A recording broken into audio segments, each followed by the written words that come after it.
dan tidak boleh ada pemerintah dalam pemerintah, tidak boleh ada mafia dalam pemerintahan.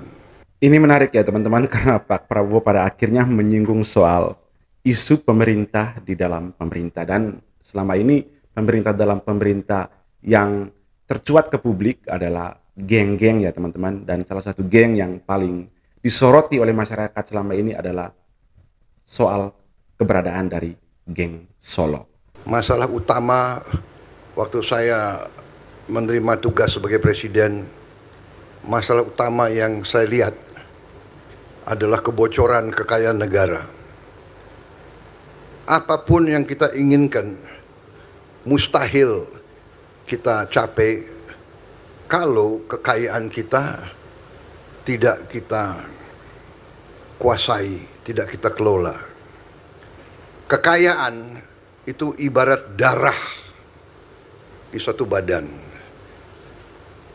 Kalau darah kita bocor, mengalir, sekian cc, sekian cc, sekian cc, di ujungnya manusia badan itu mati. Sama, suatu bangsa, suatu negara itu sama ibaratnya sebagai badan. Dan darahnya itu adalah kekayaan. Darahnya itu wealth, sumber daya. Sumber daya ujungnya menjadi uang. Tapi uang sumbernya itu dari sumber daya.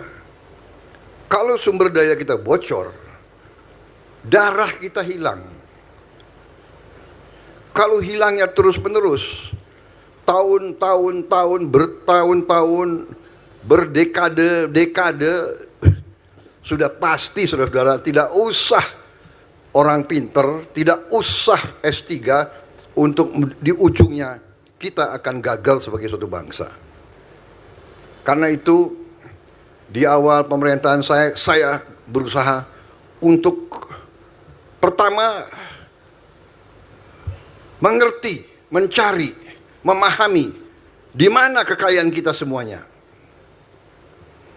Ini menarik ya teman-teman, karena Pak Prabowo sebelum menjadi presiden sudah menuliskan buku Paradoks Indonesia. Dalam buku itu ia menuliskan bahwa kebocoran-kebocoran yang terjadi selama Indonesia merdeka sampai dengan saat ini itu justru terjadinya di level elit atau yang biasa disebut sebagai oligarki. Oligarki itu segelintir orang yang menguasai sebagian besar sumber daya alam Indonesia. Pak Prabowo sangat tahu itu. Dan mungkin karena itulah dari dulu dia selalu digagalkan dalam setiap pencalonan presiden. Karena kalau dia menjadi presiden, sudah tahu memang bahwa pastilah dia akan mengejar para oligarki ini, mengejar sampai ke lubang-lubang persembunyian mereka seperti yang dilakukan saat ini terhadap Riza Khalid, untuk kemudian kekayaan mereka itu dikembalikan lagi ke kas negara. Dan saya berusaha mengkonsolidasikan ini.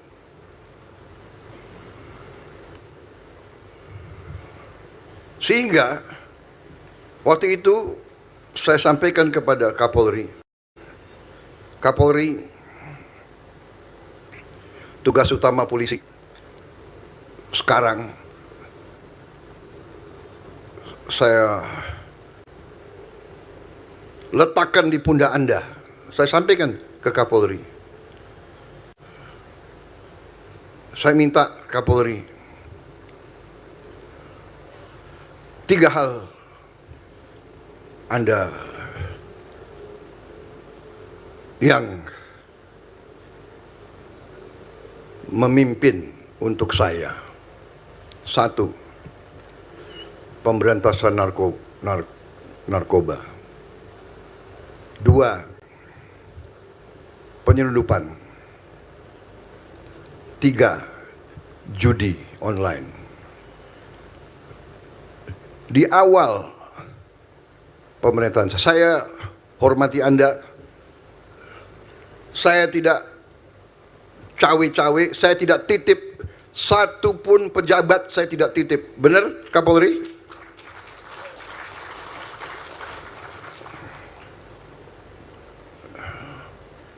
Ya, kalau mantan pengawal saya ada polisi yang dulu ngawal saya, tolonglah masuk masuk secaba, masa ya kan? Itu sah, boleh dong. Saya titip, ini bintang baik ya, jadikanlah perwira capakan. Dari ratusan ribu aku titip berapa? 2-3 orang, ya kan? Mantan pengawal saya, ada motoris saya polisi sekian tahun, loyal, dia pertaruhkan nyawa loh. Motoris itu mempertaruhkan nyawa di hujan. Aku tuh di mobil, aku lihat, waduh hujan deras, dia pertaruhkan nyawa dia. Jadi ya saya ngaku lah, tapi itu sah, bener nggak? Ayo jenderal-jenderal, menteri-menteri, kalian juga nitip-nitip kan? Ya 1-2 orang boleh, tapi nggak ada saya titip ponaan saya apa, iya kan? Tolong jadi ini, nggak ada. Anda tanggung jawab. Hanya saya minta 3, karena saya fokus tadi, saya mau cari di mana ini kekayaan negara ini. 3 hal Anda sudah jalankan, sekarang sudah Anda buktikan ke rakyat. Anda sudah mencegah tersebarnya narkoba yang sedemikian besar. Walaupun kita bisa bayangkan bahwa kartel-kartel itu tidak akan mau kalah. Ini dimanapun seperti itu. Jadi polisi harus lebih sigap, harus kompak kerjasama dengan TNI, dengan Bea Cukai, dengan kejaksaan, semua lembaga kita harus jadi satu tim. Saya selalu mengatakan kita harus bekerja dengan teamwork. Kalau sistemnya salah, kita harus berani memperbaiki. Dan tidak boleh ada pemerintah dalam pemerintah. Tidak boleh ada mafia dalam pemerintahan. Ini menarik ya teman-teman, karena Pak Prabowo pada akhirnya menyinggung soal isu pemerintah di dalam pemerintah. Dan selama ini pemerintah dalam pemerintah yang tercuat ke publik adalah geng-geng ya teman-teman. Dan salah satu geng yang paling disoroti oleh masyarakat selama ini adalah soal keberadaan dari geng Solo. Tidak boleh ada orang pinter yang berada di dalam pemerintahan merasa dia bisa mengakali pemimpin politik, mengakali rakyat. Karena saya memperhatikan ada mereka-mereka yang bercokol menggunakan sistem untuk mencuri uang rakyat, uang negara. Dugaan kita selama ini bahwa ada geng, ada kartel di dalam pemerintahan, ada aksi penyusupan atau sabotase struktural yang dilakukan oleh pihak luar, oleh mafia. Ternyata Pak Prabowo juga mengakui bahwa itu memang ada. Itu artinya bahwa tantangan Presiden Prabowo ke depan ini sangat sulit teman-teman, karena setiap program-program strategis dia nanti yang tidak menguntungkan para oligarki dan mafia tersebut pasti akan disabotase menggunakan kaki tangan para mafia ini yang berada di dalam kabinet. Ini sangat berbahaya sekali, dan saya rasa ketika Pak Prabowo menyinggung ini berarti masalah itu memang benar-benar terjadi selama ini. Ini harus kita bongkar sampai akar-akarnya. Kita demokrasi, iya. Berbeda partai boleh bersaing. Pilkada, pilpres bersaing, nggak ada masalah. Sesudah bersaing ya jadi satu, kerjasama, bahu-membahu. Untuk apa? Nanti pemilihan demokrasi kita kalah, sakit hati ngerjain, nggak maju-maju. Saya selalu katakan keberhasilan kita karena presiden-presiden sebelumnya, karena menteri-menteri sebelumnya, karena gubernur-gubernur sebelumnya. Ini menarik ya teman-teman, karena Pak Prabowo sangat menghormati kinerja dari presiden-presiden sebelumnya. Artinya dalam pikiran Prabowo saat ini itu adalah mazhabnya itu adalah mazhab persatuan dan kesatuan, bukan mazhab perpecahan begitu. Hal ini juga sekaligus menjawabi beberapa isu yang selama ini beredar bahwa ada perpecahan antara Pak Prabowo dengan Presiden Jokowi. Ya, kalau kita lihat sih teman-teman bahwa narasi-narasi itu banyak muncul dari kubu-kubu yang selama ini oposisi atau kalah dalam Pilpres ya. Teman-teman bisa melihat sumber dari pesan-pesan dan informasi seperti ini di YouTube. Dari mana asalnya informasi perpecahan itu? Pak Prabowo dan Pak Jokowi pada kenyataannya mereka tetap bertemu, mereka tetap sharing, tapi apakah mereka sedang berpisah, apakah mereka saling menjegal saat ini, itu belum tentu teman-teman.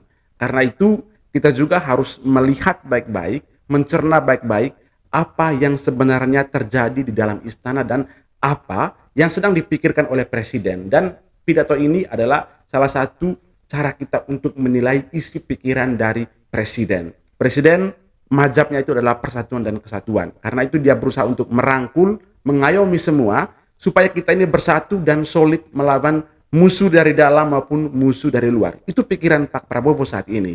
Jadi poinnya, jangan terlalu cepat percaya dengan narasi-narasi yang sedang berlangsung saat ini, yang gencar sekali mensosialisasikan bahwa seakan-akan Pak Prabowo dan Presiden Jokowi ini sedang berpisah gitu. Meneruskan kebencian, meneruskan dengki, meneruskan kecurigaan, itu tidak akan membuat rakyat punya pekerjaan. Tidak.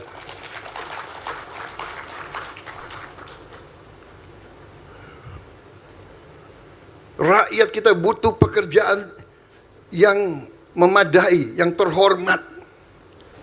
Tapi kalau ribut terus,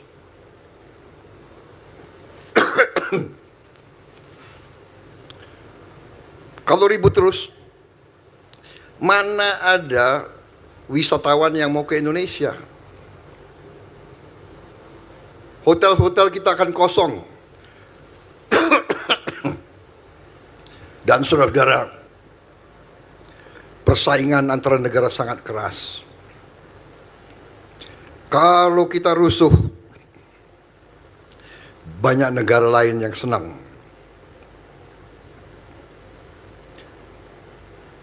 Kunci kemakmuran adalah persatuan bangsa. Itu yang diajarkan Bung Karno, dan itu terus saya yakini rumus kebangkitan Indonesia adalah persatuan.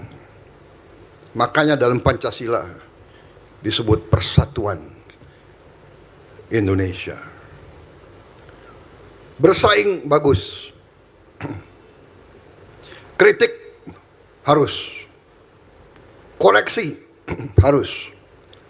Pemimpin yang tidak mau dikoreksi, dia akan terjebak dalam kesalahan-kesalahan. Saya suka malam-malam buka podcast itu.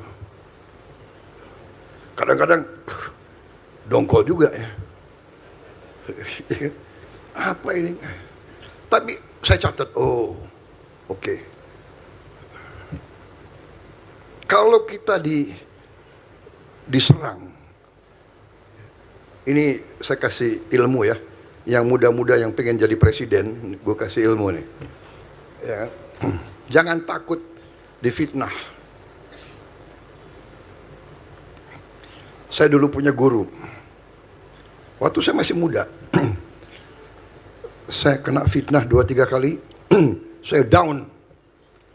Tahu-tahu saya ngeluh ke guru saya. Jangan kecil hati. Engkau difitnah berarti engkau diperhitungkan. Engkau difitnah karena engkau ditakuti. Loh, kok takut sama saya? Iya.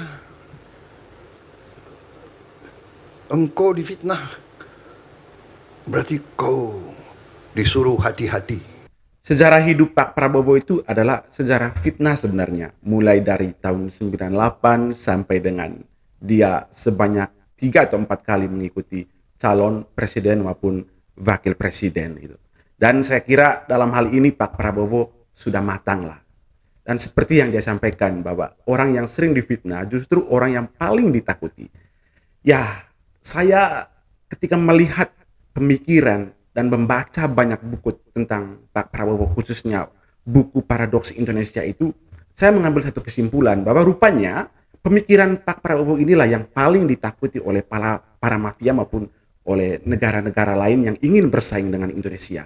Karena kalau Pak Prabowo ini menjalankan pemikirannya yang sangat sosialis itu secara murni, Indonesia ini akan cepat sekali untuk melompat dari negara berkembang menjadi negara maju. Dan saat ini teman-teman, kita sadar atau tidak, ini sudah mulai dilakukan oleh Pak Prabowo.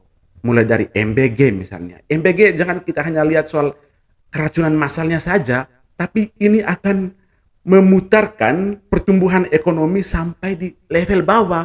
Kalau selama ini kita melihat bahwa pertumbuhan ekonomi Indonesia itu harus top down, yang kaya itu harus kaya dulu, baru kekayaannya itu baru bisa menetes ke bawah dalam bentuk lapangan pekerjaan. Tapi Pak Prabowo itu justru membalikkan semua itu. Dia berusaha untuk menggelontorkan sebagian besar APBN itu untuk rakyat ke bawah melalui MBG dan Koperasi Merah Putih.